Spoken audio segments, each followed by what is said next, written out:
We are talking about the developing situation in Afghanistan as per now the Taliban militants have surrounded the capital of Kabul and talks are underway between the group and the government. Also, the Afghanistan's interior minister said Kabul will not be attacked and power will shift peacefully through a transitional administration. And just to add, an important source has also revealed that an important Afghan delegation is also coming to Pakistan, according to Foreign Minister Qureshi, and Pakistan will continue to play its role for a political settlement in Afghanistan. That is the Foreign Minister of Pakistan. Now, to talk more on this, we have with us Ejaz Haider, senior anchor person, Indus News, and the host of the program in Focus South Asia. Now, sir, welcome, Mr. Haider. Now, you have seen that we have said that there is an important Afghan delegation arriving to Pakistan very soon. How do you see this situation developing?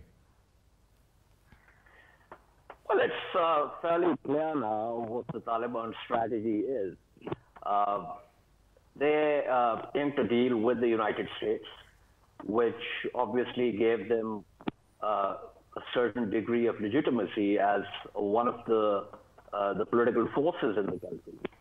But after that, despite going through the motions, they were very clearly reluctant to have a deal with the Afghan government. And on a number of occasions, they made it clear that they are not prepared to talk to the Ghani government because they consider it to be a puppet government.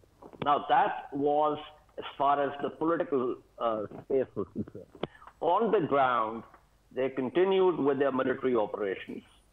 And if you look at how the map started changing colors in terms of the areas that they started taking, they went in concentric circles. This is the outer circle, then they came into the inner circle, and so on and so, essentially isolating ultimately Kabul, which is what they have done. And now, of course, they're going to negotiate, because they're going to negotiate from a position of clear physical and psychological dominance, but at the same time, they are likely to be savvy enough to understand that this strategic prize, after all the tactical wins, is a prize that will come with negotiations, not by storming the capital.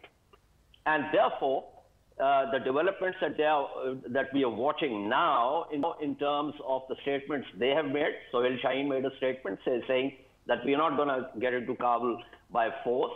We are looking for a peaceful transition. And it's in the same, approach that the delegation coming to Pakistan, because Pakistan is seen as the country that was facilitating the talks. And so this is the final stage where Afghanistan needs to move to a peaceful transition. And for that, the likely scenario will be that President Ashraf Ghani and some members of his inner circle will have to relinquish power, and they will have to leave. There are other political stakeholders like former President Hamid Karzai and people affiliated with him. There's Ahmad Shah Massoud's brother, Ahmad Shah Massoud's son.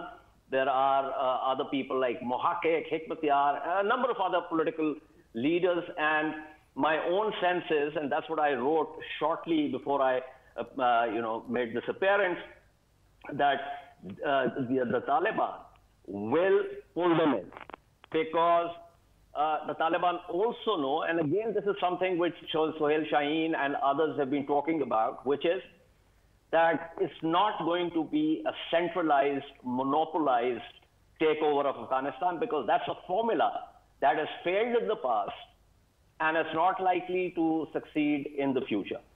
And they also understand that for all their successes in the Northeast and in the Northwest, that's a balance which is at best tenuous, because these are heavy Tajik and Uzbek areas respectively. And unless Taliban can strike a power-sharing deal with these communities, with these ethnicities, it will be difficult for them to continue to hold on to these areas. There will also be an attempt to figure out how to and who to absorb from the existing structures into the new dispensation. My own sense is that they're going to call for a Loya Jirga, possibly a Truth and Reconciliation Commission, something of that sort, not necessarily nomenclatured that way, but something that ultimately brings the fighting to an end, because more than fighting itself, it's the stabilization which is more important for not just for stability, but also for further governance, international legitimacy and recognition, because without that, there will be no money, there will be no funds. And I think the Taliban understand this very clearly, that in order for them to finally translate their tactical wins into a major strategic win, is to ensure that they create a dispensation which is internationally recognized. Right, so Mr. Haider, also tell us what could be the possible hurdles the future Taliban government may face. As we speak, we already know that Russia has already gone to the United Nations Security Council there on discussing Afghanistan for an emergency meeting. What outcomes can we expect from the UNSC? Look, we know this, and the U.S. intelligence has been talking about it since 2013. The Russians had been funding the Taliban. The Russians were also providing them weapons, according to certain reports. This year earlier, one of the Taliban delegations was in Moscow. They met with Zamir Kabulov. They made a statement from there, which was put out by the Russian Foreign Ministry. The statement said very clearly that the Taliban will not take Kabul by force, and secondly, that they will abide by the international norms. However, when the territory began to fall to them so quickly, there was a sense all round, and there's also been lots of these Western analyses coming out saying, well, they're going to ravage Afghanistan, they're going to be vengeful, they are the same Taliban, they have not changed, etc., etc. So Russia, which has a collective security treaty organization, it's a treaty between Russia and the Stans. So they were doing these exercises, they did these exercises in Tajikistan with Tajik and Uzbek militaries. It's a balancing act. But the entire thing, basically, as I said earlier, hinges on how the Taliban move from this point onwards. If they try to take Kabul by force, if they indeed become vengeful, if they indeed resort to behavior which we witnessed in the 90s, then despite their tactical wins, they will have strategically lost. Because it's very clear, Pakistan also, as part of the extended troika, has made clear that there'll be no acceptance of a takeover of Kabul forcibly, and so on. So I think it seems to me, going by how savvy diplomatically their delegations have been, their negotiating team has been in Doha and elsewhere, that they understand this, and that's what we are witnessing on the ground also, that they do not want to enter Kabul by force. So I think quite apart from the UNSC, whatever the UNSC says, we'll have to see that. I don't think that it'll probably once again reiterate, which the extended troika has already done. And so it will be up to the Taliban on the ground to allay the fears of other international actors and states with reference to how they want to move forward from this point on. Right. Also, according to this, obviously, this information that you have shared with us, just to add on information now from the President ASHRAF GHANI, a palace official has said that he was in an emergency meeting with US Peace Envoy Zalmay Khalilzad and top officials from the NATO Transatlantic Alliance. Can we expect a backfire on these negotiations between the Taliban and the Kabul? Look, I can only speculate about what Ambassador Khalilzad will be saying to President Ghani. And my own sense is that it will not be very different from what Secretary Anthony Blinken said in his letter to President Ashraf Ghani. And I think, given the situation on the ground, the message will be that in order to move towards a peaceful transition, in order to involve other Afghan stakeholders in the intra-Afghan peace process, if that requires relinquishing power by President Ghani, then we will have to do that. Right. Also, I think this is also a message that the Taliban are sending to other political actors. As a matter of fact, giving them a choice between continuing conflict and the prospect of peace for Ghani. And I think, going by what has happened to Dostum, to Ata Noor, and to Ismail Khan in Herat, I think it's going to be a fairly easy choice for the remaining political stakeholders to make, i.e., to ask President Ghani to step down so that the peace process can move forward, so that there can be a ceasefire, and so that there can be a Loya Jirga or any other framework in and through which Afghanistan can be stabilized. Obviously, Mr. Haider, the entire world hopes that peace takes place in Afghanistan, and for a very, very long time they have been praying for peace in Afghanistan. For example, let's just say that these negotiations are not coming out according to the expectations of us discussing here and the world, that there is going to be a peaceful transition of power. What does that mean for Afghanistan, and what does that implicate to Pakistan? Look, in strategy, hope is a four-letter word. So we just can't go by hoping for the better. So if it goes south, if negotiations do not go anywhere, starting with the fact that the current Kabul government will say, well, we are going to defend every inch of Kabul, which means conflict, which then means that Taliban will enter Kabul by force. There's going to be more bloodshed. That will raise a question mark over further stabilization of Afghanistan. Then, of course, we might likely be getting back into the situation that we saw in the 90s. At a minimum, it could be, even if Taliban can manage to stabilize large swaths of territory, there will still be a problem with reference to funding, with reference to money for governance, because, as you know, in the last 20 years, even as you and I speak and discuss this, about 95% of the Afghan government budget and 100% of the Afghan security forces budget comes through foreign funding. So the Afghan government generates barely 5% or 8%, perhaps, according to some reports, 8% of the revenue. The rest of it is all foreign funding. And I think that's a problem that even the Taliban will face. And so if they resort to copy, as they did in the 90s, that's going to be another problem.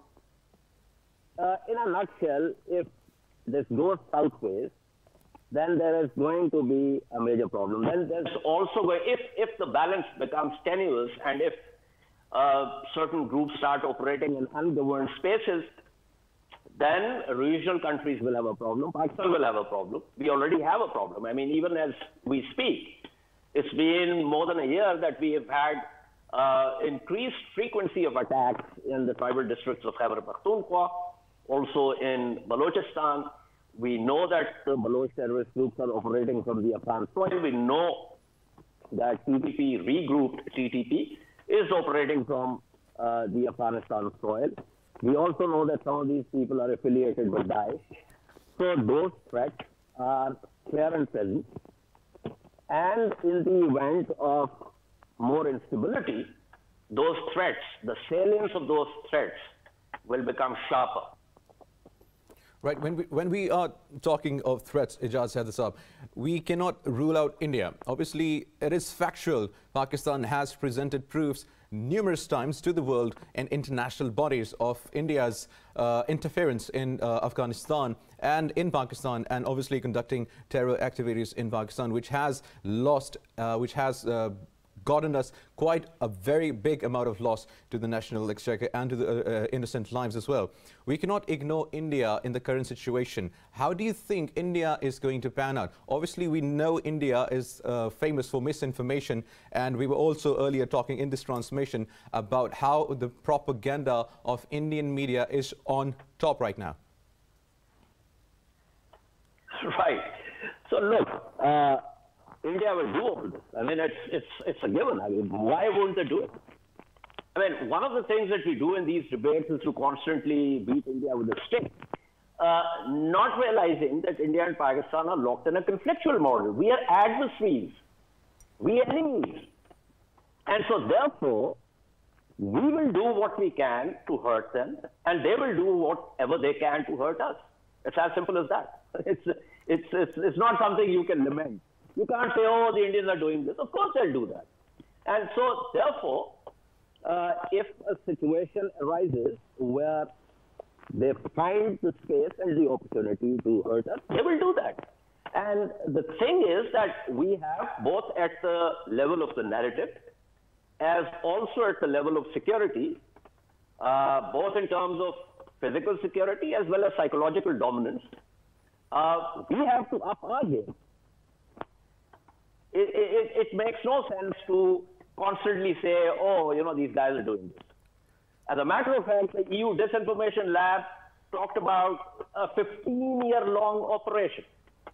So my question has always been, what the hell have we been doing in 15 years to unearth it, waiting for the EU Disinformation Lab to tell us that this was happening? So we need to up our game. It makes no sense to constantly talk about India as if, you know, it's the only. India will do this. That's a given. And therefore, we need to be prepared for it, and we need to be prepared to counter it. And so how do you plan, how do you think Pakistan should counter the future misinformation campaigns or propaganda by India to malign Afghanistan's Taliban future government and Pakistan, of course? By having a credible media, for one, by improving the capacity to sift grain from chaff, as in information from disinformation, by increasing the capacity to have cyber security, essentially by increasing our capabilities across a broad spectrum of attacks, whether they are physical attacks, whether they are cyber attacks, whether they are attacks through information technology. All of this, we'll have to ensure that we have the capacity to not only neutralize the Indian offensives in all these spaces, whether they're physical spaces or virtual spaces, and then also be able to create our own asymmetries there and launch our own offensives there. Similarly, we also need to, we keep talking about the fact that, you know, the TTP is being funded by the Indians. I personally, I don't have any evidence of that. I haven't seen it, but that's what the government and the officials keep saying. Now, assuming that that is correct, we should be able to improve our offensive counterterrorism capabilities instead of waiting this side and then getting hit constantly by, you know, terrorists coming into Pakistan. We should be able to get early intelligence, identify the targets, and then neutralize them on Afghanistan soil.